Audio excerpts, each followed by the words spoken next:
Bienvenidos a Club de Prensa Plus en NTN 24. Transmitimos a 3 cuadras de la Casa Blanca desde Washington. No olviden ustedes que al final del programa pueden encontrarlo completo en nuestra página de Facebook, también por nuestra cuenta de Twitter y el audio, el podcast en SoundCloud. También encontrarán partes del programa en todas esas plataformas. Y gracias a los invitados hoy a este programa. En primer lugar, el corresponsal del diario El País de Madrid, Joan Faust. Bienvenido a esta mesa, Joan. Gracias. Silvia Pisani, corresponsal de La Nación de Buenos Aires, bienvenida a este programa. Muy contenta de estar aquí, buenos días. José Jaime Hernández, corresponsal del Universal de México, bienvenido también. Un placer. Y Muni Jensen, analista política de Club de Prensa Plus, bienvenida a esta casa. Gracias. Quiero empezar con usted, Muni, porque el diario El País precisamente ha recogido un informe y lo tienen en su página principal del País América. Un informe de la Agencia Antidrogas de los Estados Unidos que se conoce por sus siglas como la DEA. Drug Enforcement Administration, y según ese informe, las FARC, grupo guerrillero con el cual el gobierno del presidente colombiano Juan Manuel Santos lleva hace 3 años adelante negociaciones de paz en La Habana, está trabajando en conjunto con carteles de la droga mexicanos, por ejemplo con el cartel de Beltrán Leiva, con el de Jalisco Nueva Generación, con el cartel de Sinaloa, cuyo jefe es Joaquín El Chapo Guzmán, el narcotraficante posiblemente más buscado del mundo, que huyó de prisión a mediados del pasado mes de julio en México. Y esa asociación entre las FARC y los carteles mexicanos tiene como objeto traficar con cocaína en los Estados Unidos. Dice la DEA que están enviando esa droga ilícita por todos los medios, con aviones, con balsas y demás, y luego entra a territorio estadounidense. Aquí hay varias preguntas que surgen. La primera es, ¿qué puede decir Estados Unidos ante esto? Sobre todo si está respaldando abiertamente y sin ningún tipo de restricciones el proceso de paz que se lleva adelante en Colombia, decía, entre el gobierno del presidente Juan Manuel Santos y las FARC. ¿Qué puede decir Estados Unidos cuando las FARC está enviando droga a los Estados Unidos? ¿Será que la manera justamente de desactivar el narcotráfico de las FARC es a través de que un acuerdo de terminación del conflicto en La Habana donde negocian Santos y las FARC? Yo creo que los menos sorprendidos con esta noticia es la propia DEA, que sabe hace muchísimos años que las FARC no son, como algunas ONGs creen, unos luchadores sociales, sino unos grandes actores del crimen organizado. Y esto no es ninguna sorpresa ni para los colombianos, ni para los organismos de inteligencia de Estados Unidos, ni en general para el público que sabe que son una organización que se ha dedicado por años al terrorismo. Lo que uno sí se pregunta es justamente lo que usted ha planteado, y es ¿cómo puede entonces el gobierno de Estados Unidos apoyar un proceso de paz? Es como si se mandaran un enviado especial a unas conversaciones de Enrique Peña Nieto con el cartel de los Zetas o con el cartel de Sinaloa, o sentado a la mesa con el Chapo. Y si esa sería la posición de Estados Unidos en ese caso. Lo que pasa es que yo creo que el proceso de terminación del conflicto en Colombia se tiene que ver en un contexto mayor y en contexto también de la política de Obama, que quiere quedar a pasar a la historia como el gran pacificador, y que Colombia es uno de los instrumentos de construcción de ese legado. Y el hecho de que él salga dentro de un año diciendo yo fui uno de los artífices del proceso de paz con Colombia, pues es algo que él y su equipo van a utilizar como un motivo de orgullo. Y por otro lado, porque la alternativa realmente de años, tanto con Colombia como con México, de luchar por la vía de la fuerza contra las drogas, pues hemos hablado muchas veces en esta mesa, no está dando ningún resultado. Entonces yo creo que Obama, que es un hombre pragmático, ha escogido el mal menor y se ha sentado, o ha mandado por lo menos un enviado a sentarse en la mesa a ver si esto puede lograr una terminación, así sea parcial, de lo que pasa en Colombia. Joan Faust, ¿debe Obama seguir esa línea o debería ser más duro con respecto al proceso de paz colombiano ahora que se descubre que las FARC trabajan con carteles mexicanos? Bueno, yo creo que él sigue con la política que tiene. Estoy de acuerdo con lo que decía Munido, de que él intenta encontrar este equilibrio entre la política que tiene Estados Unidos en la región desde hace varias décadas, ¿no?, de mano dura contra el narcotráfico, ¿no?, en Colombia, en México y en otros países, pero a la vez su interés como mediador, ¿no?, su interés en promover soluciones a conflictos enquistados desde hace tiempo, ¿no? Entonces yo creo que él busca ese equilibrio. Y la red tiene algunas ramificaciones. Esta red de narcotráfico aquí tiene presencia, según cuenta la DEA, en ciudades importantes como Boston, en el noreste, como Los Ángeles, en la costa oeste de Estados Unidos, como Chicago, en el centro norte del país, como Filadelfia, que está a 2 horas en automóvil de aquí de Washington. Fíjate que a mí lo que se me hace muy interesante de todo esto son los tiempos elegidos por la DEA para dar a conocer este informe, que, como bien dice Muni, no ha sido una sorpresa. Es decir, durante cuántos años hemos sabido de este vínculo que hay entre las FARC, productores, narcotraficantes colombianos, mexicanos. Y me llama la atención por lo siguiente: hace apenas un mes el Senado aprobó una iniciativa de ley antinarcóticos que lo que pretende es que el Departamento de Justicia tenga un carácter más extraterritorial, es decir, que el Departamento de Justicia tenga un brazo más largo y pueda alcanzar a los narcotraficantes, ya sean colombianos, peruanos, que tienen vínculos con los mexicanos. Esta iniciativa de ley, que no es nueva, ya lleva 3 legislaturas que ha vuelto a asomar cabeza y a hundirse, fue aprobada y es una iniciativa impulsada por Dianne Feinstein y Chuck Grassley. Y lo interesante del caso es que Estados Unidos está muy interesado en conectar este vínculo entre los mexicanos, los colombianos y los peruanos. ¿Por qué razón? Porque hasta ahora el Departamento de Justicia encontraba muy difícil echarle el guante a los colombianos, porque los colombianos siempre decían: yo no mando droga a Estados Unidos, yo la mando a México, así es que yo no tengo por qué estar ni bajo tu autoridad, ni me tienes por qué perseguir. Y esta iniciativa de ley, presentada en el momento en que la DEA revela vínculos entre las FARC, Colombia y toda esta triangulación, a mí se me hace muy interesante.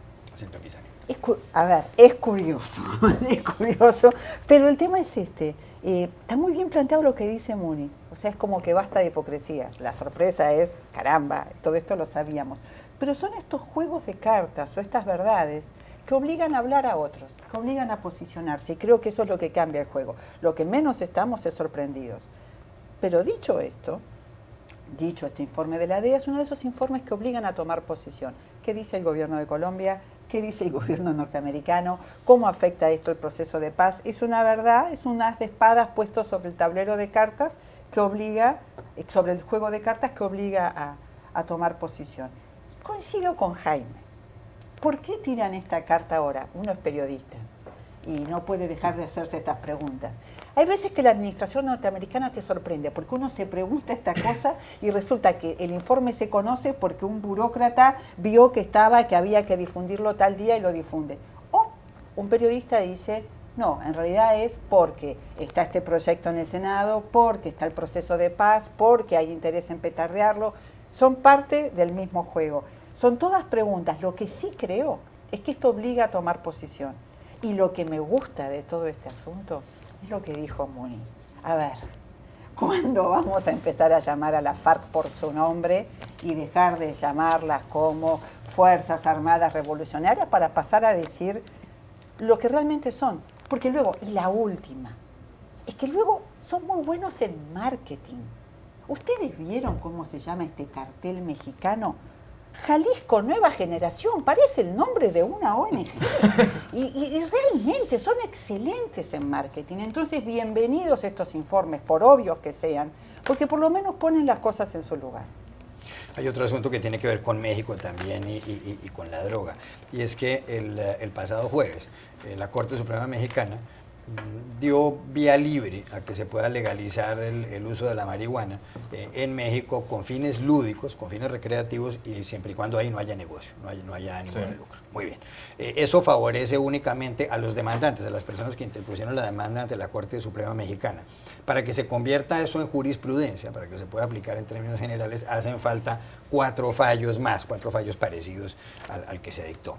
Pero el punto es el siguiente: Arturo Saldívar, uno de los magistrados de la Corte Suprema Mexicana, dice en una entrevista con el Universal de México: urge un debate constructivo para una nueva política de la droga o contra las drogas. Esa expresión, guerra contra las drogas, la inventó Richard Nixon aquí en Estados Unidos cuando era presidente en los años 70. En Estados Unidos hay solo 4 estados donde es posible fumar marihuana o utilizarla con fines recreativos, que son Alaska, Colorado, el estado de Washington en la costa oeste, y Oregón, y aparte de eso, esta ciudad, el Distrito de Columbia. Hoy el diario The New York Times publica una editorial titulado The Push for Legal Marijuana Spreads, es decir, el impulso para que la marihuana sea legal se está extendiendo. Y termina el editorial pidiéndole al presidente de Estados Unidos, Barack Obama, y al Congreso norteamericano que se sumen al debate y que se sumen a esta tendencia de que la marihuana sea legal dentro de determinados límites. ¿Usted cree que Obama y el Congreso aquí en Washington le van a hacer caso al New York Times? Bueno, hay que ver. Bueno, Obama dijo, ¿no? Creo que era en el New Yorker, ¿no? Que le parecía que era igual de peligroso consumir marihuana que consumir alcohol, ¿no? Y su gobierno ha tomado un poco una posición de que tampoco ha perseguido tanto estas iniciativas de estos estados, ¿no? Para mí lo que es interesante del tema mexicano es cómo lo vemos desde Washington, ¿no? Y un poco hay este debate, obviamente, gran parte de la marihuana que se consume en Estados Unidos viene de México, ¿no? Entonces hay quien dice si la decisión del Tribunal Supremo Mexicano puede tener a la larga algún impacto en Estados Unidos, ¿no? Entonces nosotros en el periódico hemos hablado con varios expertos en este tema y lo que dicen es que el efecto sería muy limitado porque sigue dependiendo mucho del tráfico ilegal, la marihuana que llega de México a Estados Unidos, pero que lo interesante es ver si la producción legal crece en Estados Unidos. Y aquí un asunto muy interesante es California, donde es posible que el año que viene haya un referéndum. Sería el estado más grande que, si lo legalizan, que tendría legalizado el uso recreativo de la marihuana, un estado fronterizo con México. Entonces allí sí que lo que dicen los expertos es que si crece la producción legal en Estados Unidos, sí que puede frenar un poco esta demanda desde México ilegal. Entonces eso puede ser algo a observar más a medio plazo. Jaime Hernández. Yo creo que el fallo de la Suprema Corte de Justicia de México, yo la consideraría como una semilla plantada que lo que pretende estos cuatro es que germine y que germine con esta semilla el debate. Ahora, estamos en una fase muy germinal, por tanto. ¿Y por qué lo digo? Porque si lo comparamos con el caso de Estados Unidos ya tiene 23 estados donde ya es legal de alguna forma la marihuana. Hay casi 150 millones de ciudadanos en Estados Unidos que viven en estados donde ya se puede consumir la marihuana con fines medicinales y 17 millones donde ya se puede consumir con fines medicinales. Aquí el tema ya no es fines recreativos, perdón. El hecho aquí es que el debate de la legalización de marihuana ha llegado para quedarse y el gran problema que sigue enfrentando Estados Unidos es esta especie de esquizofrenia entre lo que dicen las leyes estatales y lo que dicta la ley federal. Apenas esta semana, a propósito del informe de la DEA, el director administrador de la DEA, Rosenberg, dijo que la marihuana, a pesar de que los estados donde ha sido declarada no legal, a nivel federal sigue siendo ilegal. Y sigue estando dentro del grupo de sustancias tóxicas o enervantes al mismo tiempo que el peyote, el éxtasis, la heroína. Entonces, en Estados Unidos sí que es necesario un debate, como dice el New York Times, para que se termine con esta contradicción. Pero en el caso de México apenas comienza. México es un país extremadamente conservador. Somos guadalupanos y conservadores. A diferencia de Estados Unidos, donde más de un 70% ya apoya la legalización, en México está invertido. Es casi un 80% no está a favor de la legalización. Por tanto, es un camino de largo recorrido y yo creo que es fantástico que haya iniciado por lo menos en fase de debate. Yo no creo que sea una semilla la metáfora, sino más bien una mecha que enciende un fuego. Y yo sí creo que los cambios de actitud vienen más rápido que las semillas. Y se ha visto en países donde la opinión pública se ha volteado muy rápidamente, no solamente con temas como el de la marihuana, sino en otros temas sociales como el tema del matrimonio gay. Y pienso que como ocurrió con la prohibición, fueron los estados aquí en Estados Unidos quienes cambiaron su legislación y luego la cambió, se cambió a nivel federal, y eso ahora hemos visto la multiplicación de estados y la cantidad de ciudadanos que viven con unas reglas que, si bien no legalizan completamente la marihuana, la despenalizan hasta cierto punto. No creo que sea el Congreso quien vaya a impulsar ese cambio, sino los propios estados. Pero lo irónico del asunto es que la mayoría de los mexicanos, por lo menos los consumidores, a pesar de esta decisión histórica del Tribunal Supremo, para conseguir un porro, un cigarro de marihuana, van a tener que seguir recurriendo al dealer, al narcotraficante. Lo que es interesante, yo creo, enlazando con lo que decías del editorial del New York Times, una de las cosas que dice, y esto sí que yo creo que enlaza más con la estrategia de Obama, es cómo se ha visto que el consumo de marihuana, hay unos castigos demasiado severos por posesión mínima o un consumo mínimo, ¿no? Entonces, yo creo que eso sí es interesante con la estrategia del presidente en los últimos meses de fomentar una reforma del sistema penitenciario que tiene bastante consenso en el Congreso, además, en el sentido de estamos siendo demasiado severos con delitos menores, tenemos un problema atroz de sobrepoblación de nuestras cárceles, con toda una espiral social de exclusión. Entonces yo sí veo interesante el debate en ese carril también, ¿no? De cómo ser tan duro en Estados Unidos con el consumo de marihuana tiene unos efectos sociales muy significativos, ¿no? Sí, bien. No sé si podemos verlo, pero si ojalá pudiéramos volver a la página del diario mexicano con el reportaje, lo que veíamos recién. Con Saldívar, la entrevista con Saldívar, el magistrado de la Corte Suprema. Con el magistrado de la Corte Suprema hablando, si lo podemos ver de vuelta, porque hay cosas que son increíbles, ¿no? que llaman la atención. Como por un lado se está hablando el magistrado de esto, de poder liberar para consumo, y al mismo tiempo la fotografía que acompaña del Universal es un señor que más que recrear parece que quedó grogui después de haber fumado, o sea, que es como un metamensaje en contra, ¿no? Y yo creo que sí, que es una semilla de marihuana lo que está creciendo ahí, y que va, a ver, yo no sé si ustedes a veces no tienen una idea de que estamos combatiendo el problema del narcotráfico con escarbadientes, porque digamos, nosotros seguimos discutiendo si marihuana sí, si es un cohete, una semilla o esto, lo otro, y la verdad es que mientras tanto las redes avanzan, lo último que digo es, yo a veces miro mucho en estos casos a Holanda, donde todo está liberado, qué poco se habla de narcotráfico, de crímenes vinculados, es solamente una idea que suelto, otro día la desarrollamos. Nada más, último, yo creo que lo que ha dicho Joan es interesante, porque yo creo que esta vertiente tiene que animar el debate. El costo tan elevado en términos de vidas, encarcelamiento, yo creo que tiene que animar el debate no solamente en Estados Unidos, sino también en México. Ya regresamos al Club de Prensa Plus. Volvemos al Club de Prensa Plus en NTN 24 desde Washington. Silvia, la segunda vuelta y definitiva de las elecciones presidenciales en su país tiene lugar en pocos días, el 22 de noviembre, si mal no estoy, y se enfrentan Daniel Scioli, el candidato oficialista, el hombre que está en la misma línea política de Cristina Fernández de Kirchner, la presidenta, y Mauricio Macri, que es el candidato opositor. Al parecer Sergio Massa, que quedó de tercero en la primera vuelta, que es peronista pero que no apoyaba a Scioli, ha dicho, y eso sí es verdad, varias veces: yo no quiero que gane Scioli. Eso ha dicho Sergio Massa, y algunos entienden que seguramente los votos de Massa pueden ir a parar a Macri y que Macri puede ganar las elecciones. Ahora resulta que como no están hablando mucho en manifestaciones públicas, se ha desatado una guerra por las redes sociales, según cuentan varios periódicos, La Nación, el de Buenos Aires entre ellos, el diario El País también, y que, por ejemplo, el señor Scioli decidió mandar por internet con una etiqueta, lo que se llama un hashtag, una letrero que dice: si gana Macri, como para decir, hombre, si gana Macri este país va a ser un desastre. Pero con muy buen sentido del humor, los partidarios de Macri le han contestado también cosas como, por ejemplo, si gana Macri, a Bambi, en alusión a Scioli, lo hacen paté. ¿Qué puede pasar en los días que restan en la campaña argentina? Porque la política ya a veces es incomprensible. Es impresionante cómo aprendió esa campaña. Las cosas que se dicen son brutales. Hay unos alfajores muy populares en Argentina que se llaman Jorgito, todos los comimos en la infancia, entonces si llega Scioli se van a llamar Little George, como diciendo que lo van a entregar todo a Estados Unidos. O sea, hay 20.000 de esas. Y lo peor es que el gobierno se sumó a eso, o sea, te dicen cosas como, por ejemplo, hoy tenemos 12 centros oncológicos de primera línea, si gana Macri, cuidado con lo que te puede pasar. Con lo cual uno...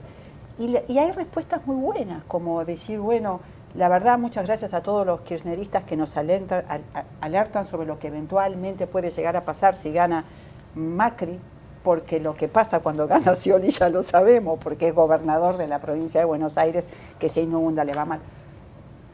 La verdad es que ha sido una sorpresa tras otra la elección. La campaña del miedo está instalada y muy fuerte, más allá de las bromas, prende.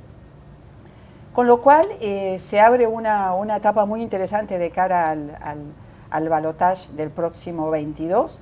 De todas formas, tengo la impresión de que Macri, el malo, el que puede hacer que Bambi se convierta en paté, ha recuperado mucho terreno y llega con más oxígeno que Scioli, que viene viendo cómo organiza su campaña. Está mejor posicionado Macri y realmente sería un sorpresón si perdiera, una enorme sorpresa si perdiera. Y mientras en Argentina pasa eso, en Chile también hay noticias y tienen que ver con la muerte de Pablo Neruda, uno de los más grandes poetas de todos los tiempos. Neruda falleció el 23 de septiembre de 1973, muy pocos días después del golpe de Estado que le dio Augusto Pinochet a Salvador Allende, el golpe de Estado cruento, sangriento. Murió precisamente Salvador Allende y fue bombardeado el Palacio de la Moneda de la capital chilena. Lo curioso es que Neruda era un hombre que estaba en contra de la dictadura y algunos decían que iba a viajar a México y que posiblemente se iba a convertir en un portavoz internacional de los sectores que estaban contra Augusto Pinochet. Y se presentó en una clínica 3 días antes de su muerte, el día 19, 4 días antes de su muerte, con su conductor. Le pusieron una inyección en la clínica ahí en Chile y resulta, la clínica Santa María de Santiago precisamente, tenía 69 años Neruda y murió Neruda el día 23. El conductor de Neruda, el chofer, Manuel Araya, en el año 2011 contó todo lo de la inyección y ahora por primera vez, y así lo revela el diario El País de Madrid, un documento interno del Ministerio del Interior en Chile dice que es altamente posible que haya habido un tercer elemento que haya causado la muerte de Neruda, que tenía cáncer de próstata pero que no estaba en fase terminal. Según eso puede que Neruda haya sido asesinado. ¿Qué consecuencias podría tener algo así hoy?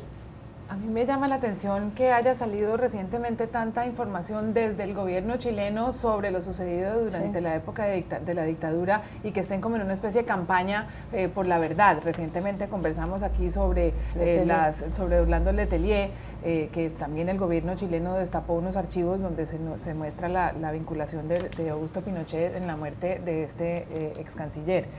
No sé qué motivación política tenga el gobierno de Michelle Bachelet, pensando mal, en términos de que ella quiera contrarrestar a algunos sectores de la derecha sacando esta información a la luz. No me parece accidental que algo que se ha sospechado desde hace mucho tiempo, de un momento a otro salga a la luz. Ya regresamos a Club de Prensa Plus. Volvemos a Club de Prensa Plus en NTN 24 desde Washington. Y Joan, la revista The Economist, que para algunos es el semanario político más importante del mundo, trae una carátula cuya fotografía es la de Angela Merkel, la jefa del gobierno alemán, la canciller federal, y el título es The Indispensable European, o sea, la europea indispensable. La señora Merkel cumple el próximo 22 de noviembre 10 años en el poder, 10 años en el gobierno.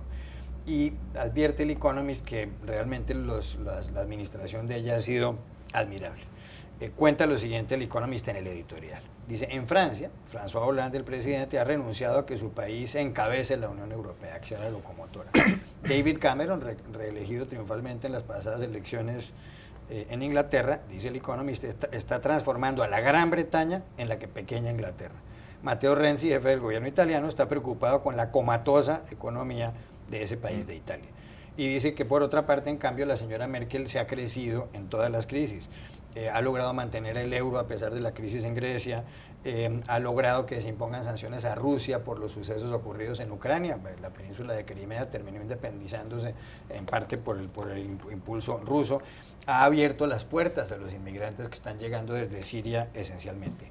El 82% de los alemanes aprueban su gestión según las últimas encuestas y el 81% quiere que ella se presente a la reelección en el año 2017.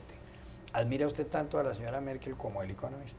Oye, yo lo que sí creo y coincido bastante es que la señora Merkel se le asocia mucho con esta imagen en ocasiones pues, de dureza, ¿no? de poca flexibilidad, pero es una realidad innegable y lo dice el Economist que a día de hoy es la líder imprescindible en Europa. O sea, si uno se lo para a pensar, todas las grandes crisis que ha habido en Europa, desde la crisis de deuda que estalló en 2010 hasta los casos más recientes de la crisis en Ucrania, incluso todo el tema de la crisis migratoria. Si hay una mandataria, un mandatario que ha estado a la cabeza de la gestión, ha sido ella, para bien o para mal ha sido ella, alguien ha tenido que tomar el timón y ha sido ella. Se puede criticar sus formas, pero es evidente que ha sido ella quien ha tomado el liderazgo. Yo creo que esto es interesante también si lo vemos desde Estados Unidos, ¿no? Siempre se habla mucho de la cacofonía de la Unión Europea con 28 países miembros, etcétera, ¿no? Y que no hay el teléfono al que llamar, ¿no? Pues sin lugar a dudas la señora Merkel es el teléfono al que llamar en los últimos años, ¿no? Porque tiene un nivel de influencia sobre los otros países significativo y mucho mayor que cualquier otro mandatario. A veces los políticos y los políticos valientes, tienen la ingrata tarea de decir las cosas que nadie quiere oír. Y Merkel creo que ha puesto eso en la cacofonía europea. Sirve para eso, para escuchar lo que nadie quiere oír y para agarrar el timón que nadie quiere agarrar. Hay figuras que marcan la política. Merkel sin duda, no estoy diciendo nada muy revolucionario, sin duda que la marca. Hay otras mujeres que lo han hecho, Margaret Thatcher a su manera, una mujer que toma el mando y lo ejerce, y que trabaja como una condenada. Eso es lo que me gusta también de Merkel. Es una gran trabajadora, es una mujer que no le escapa a las responsabilidades, y para poner el costado frívolo, usa siempre la misma ropa, los mismos zapatos, y se nota que lo que realmente lo suyo es la obsesión por la administración.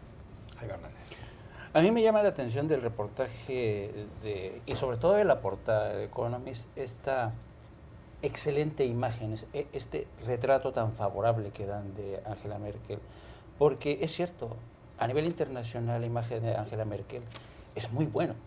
Es decir, y cuando hablas con europeos, por ejemplo españoles, griegos, la verdad es que hay una relación de admiración, pero también de odio hacia Alemania.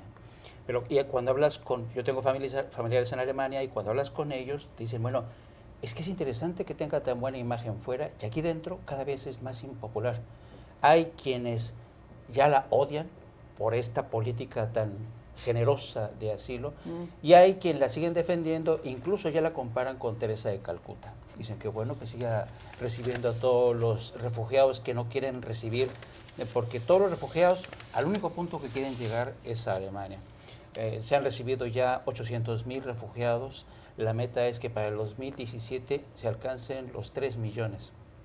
Hay muchísima gente que realmente está cuestionando ya esta política tan generosa, especialmente la coalición de líderes de Bavaria, que es la parte sur de Alemania, que es por donde están entrando estos refugiados, y todos ellos ya le están exigiendo a Merkel que haga una selección de los refugiados que están llegando, porque están llegando no solamente sirios, están llegando de todas partes del mundo. Sí. Y como España los batea, Grecia los batea, Turquía, que ha hecho un gran esfuerzo, los está comenzando a batear, Alemania se ha convertido en el gran refugio. Y la enorme preocupación cuando tú hablas con un alemán de la calle es, ¿y qué va a pasar con esta sociedad? Se va a transformar. Hace pocos días el diario Der Spiegel informaba que 1 de cada 5 alemanes vive en la pobreza. Y entonces, cuando empiezas a comparar la generosidad con la que están tratando los refugiados, los alemanes están diciendo, bueno, a ver, ¿por qué no nos ocupamos primero de los pobres que tenemos?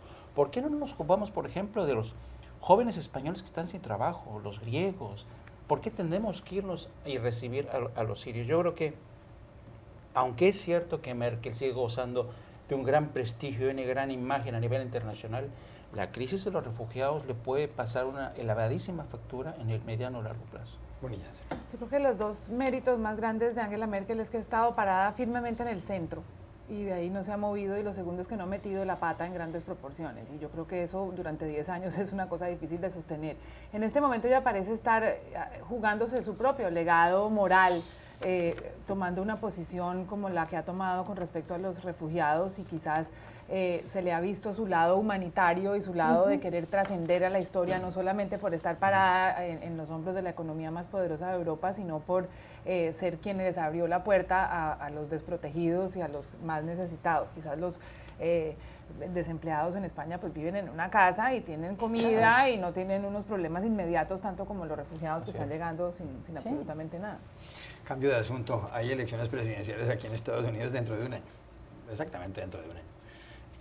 Y Político, la página web, que además tiene un diario impreso, ha hecho un artículo que llama mucho la atención y un video que lo presenta Glenn Thrush, que es el editor, el jefe de la sección política de Político, titulado las mayores estupideces que han dicho los precandidatos presidenciales.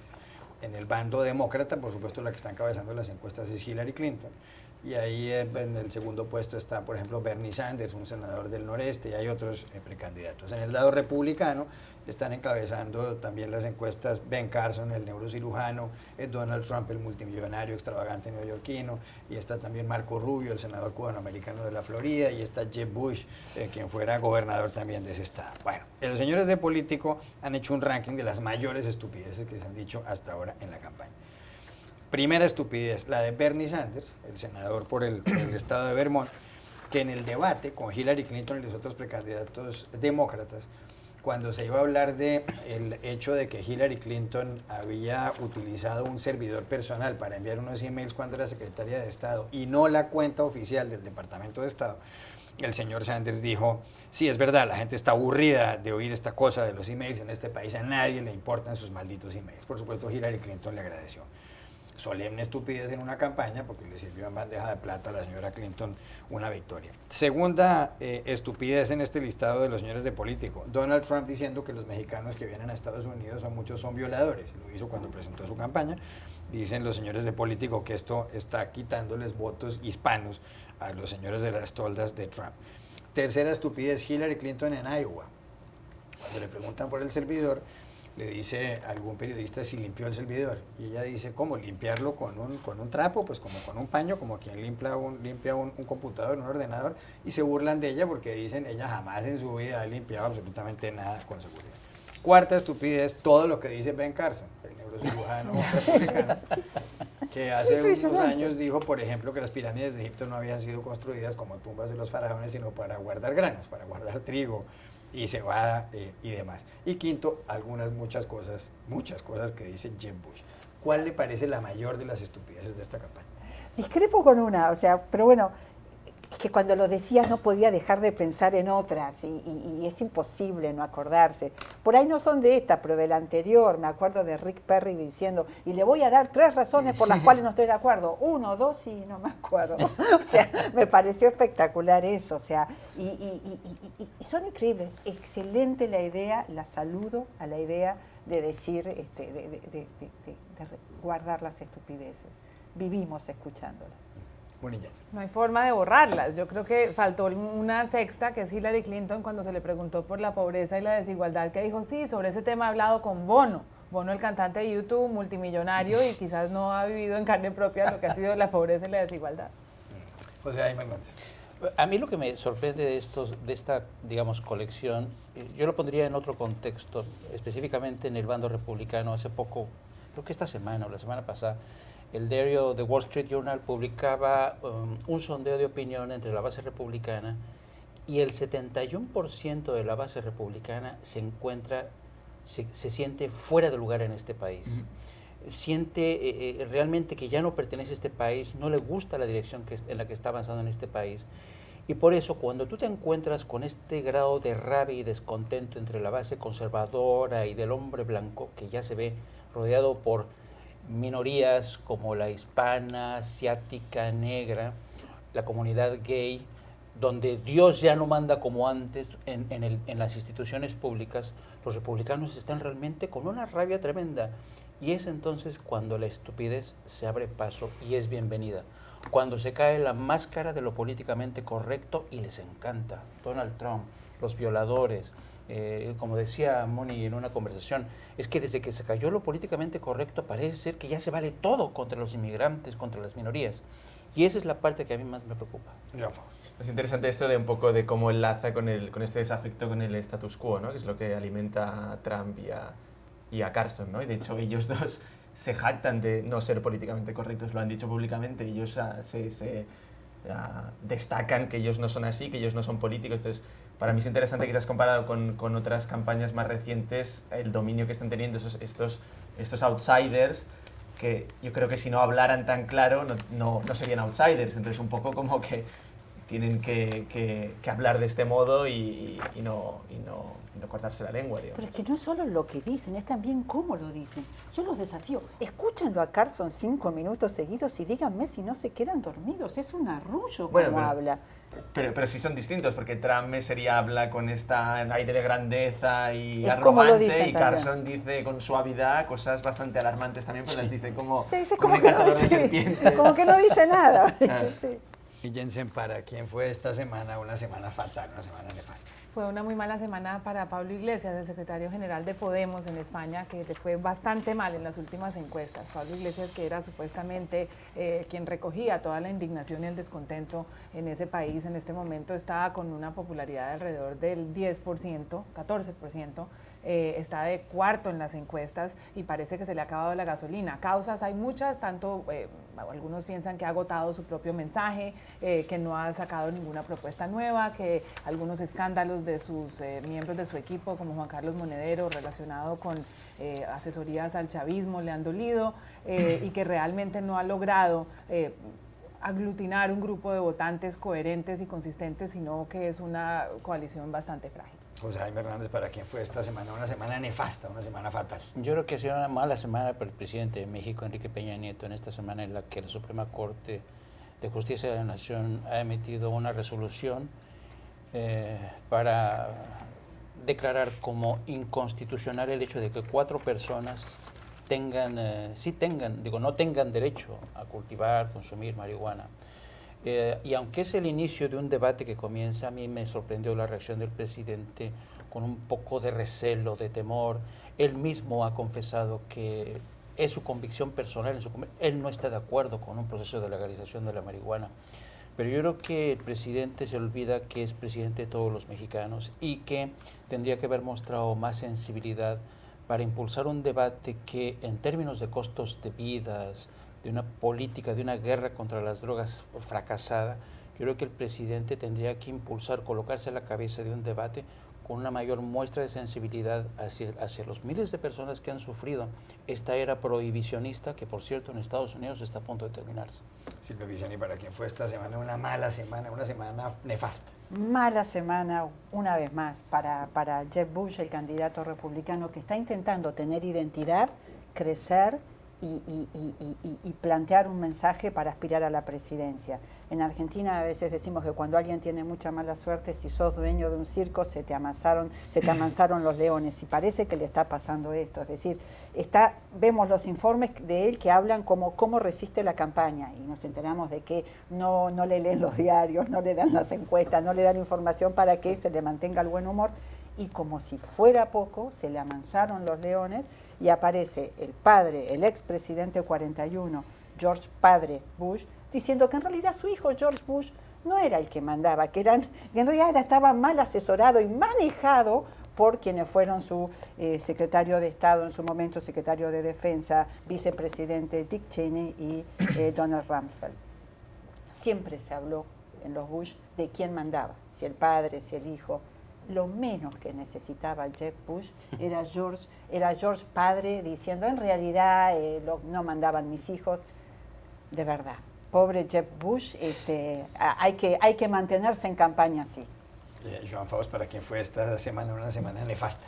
Yo creo que ha sido una mala semana para el presidente egipcio, Abdel Fattah al-Sisi, por el accidente que hubo el pasado fin de semana en la península del Sinaí de un avión comercial ruso. Lo digo sobre todo por estas dudas de qué ha pasado, ¿no? Pues Egipto y Rusia pues, están liderando la investigación, pero no queda muy claro qué ha pasado. La compañía de la aerolínea dice que sí que hubo algún tipo de detonación. Luego Estados Unidos y Reino Unido hablan de una posibilidad de que hubiera una bomba a bordo del avión, y Rusia y Egipto dicen que no creen que no se acaban de creer esta posible rama terrorista, pero bueno, que lo están investigando. Entonces, todo esto, luego hoy Rusia ha anunciado que cancelaba los vuelos a Egipto, como ya hizo Reino Unido, pero solo a Sharm el-Sheikh, que es donde salía el avión.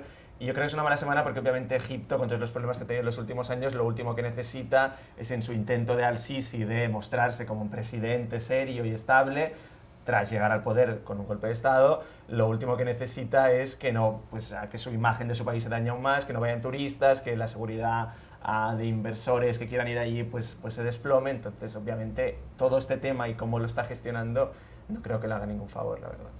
Ya regresamos a Club de Prensa Plus. Volvemos a Club de Prensa Plus en NTN 24 desde Washington. José Jaime, el diario El País trae un artículo sobre las palabras más consultadas por la gente en el diccionario de la Real Academia Española. Y las palabras que más cuyo significado más buscan los internautas son, primero, la palabra cultura, segundo, la palabra bizarro, que además es una palabra que en español tiene un significado, veíamos hace un instante, distinto al inglés. En inglés y en francés significa raro, extraño. En español significa lúcido, generoso. La tercera palabra es el verbo haber, es una palabra que busca muchísimo. Por ejemplo, la palabra haya, con Y, es una de las palabras que más busca la gente. La palabra plebiscito también es una de las 10 palabras más buscadas, especialmente en España en los últimos tiempos. ¿Le llama la atención estos resultados? Me llama sobre todo en el caso de cultura, porque parece mentira que a estas alturas todavía sigamos debatiendo el significado real de cultura, ¿no? Hasta hace poco creo que Vargas Llosa decía que, bueno, la cultura es un estilo de vida, ¿no? Es una propensión del espíritu, ¿no? Y por tanto no es el cúmulo de libros que hayas leído a lo largo de tu vida o lo que hayas aprendido en una academia, en una universidad. La cultura es todo el conjunto de tu experiencia como ser humano. Por tanto, me sigue llamando la atención que la gente todavía quiere encajonar o encontrar los límites y fronteras de lo que realmente es la cultura. Lo de bizarro no me sorprende porque estamos en una era en que se ha puesto internet, Facebook de moda. En México cualquier joven te suelta un bizarro convencido de que significa raro, extraño, pero cuando dice, oye, es que eso no significa valiente, lúcido, generoso, no tiene nada que ver. Pero claro, son palabras que se van imponiendo, que poco a poco se van incorporando al hablar cotidiano, como muchas de las palabras que ya figuran, sí, quizá con tardanza, pero se incorporan al diccionario. Silvia Pisani. Es impresionante. Me encanta porque lo que se genera, ojalá que este fuera el debate de todos los días, lo que se está generando acá cuando vimos que íbamos a tocar este tema, todos viendo si esto significaba o no, es lindísimo ese debate. Aún cuando ese debate es tan bonito, me cuesta tanto aceptar que la palabra toalla esté aceptada, que uno se seque con una toalla. Y sí, eso es con B de Barcelona. Con B de Barcelona, con B de Barcelona, sí. Bueno, murciélago está aceptada también, no solo murciélago, sino murciélago. Y cómo los neologismos avanzan y no hay forma de pararlos. O sea, la Real Academia está considerando aceptar la palabra googlear cuando todos googleamos a todo el mundo. O sea, que más vale que se apuren con eso. Munillas. Es como el Vaticano. Creo que el diccionario llega tarde. Si uno se pone a ver el intercambio que existe en redes sociales, casi que no hay ninguna palabra que esté en el diccionario aceptada. Y toda esta idea de que hayan unos como dueños de las palabras que las acepten o las rechacen, a mí me parece que se está quedando un poco viejo. Ahora, yo debo decir que de chica yo buscaba otras palabras. Yo soy obsesionada con el diccionario. No, para mí es interesante que estemos hablando de esto, ¿no? El que obviamente es una obviedad, pero hasta hace 20 años, con la irrupción de Internet, pues no se sabía qué es lo que más busca la gente, ¿no? La gente tenía un diccionario de papel y obviamente es muy interesante pues cómo Internet permite registrar esto, ¿no? Registrar qué se busca más, qué no se busca más. Y un poco lo que decías al principio de ver cómo evolucionan las palabras, ¿no? Es interesante el tema de la palabra plebiscito, ¿no? Sobre todo por la situación en Cataluña, el debate sobre unas elecciones plebiscitarias o no, sobre la independencia o no. Es interesante ver cómo el debate político social del momento tiene una traslación en lo que busca la gente, y si no tuviéramos internet no podríamos ver qué es lo que más busca la gente, ¿no? Entonces, está el diccionario de la lengua, pero el de doña María Moliner, que está en papel, yo no sé, creo que no está ahí, era mucho más entretenido. Sí. La señora de Zaragoza, que cosía medias y hacía camisas, y a la vez hizo el mejor de los diccionarios de todos los tiempos. Gracias por haber estado aquí, Joan Fado, Silvia Pisani, José M. Hernández y Muni Jensen, y a ustedes los espero el lunes nuevamente en Club de Prensa.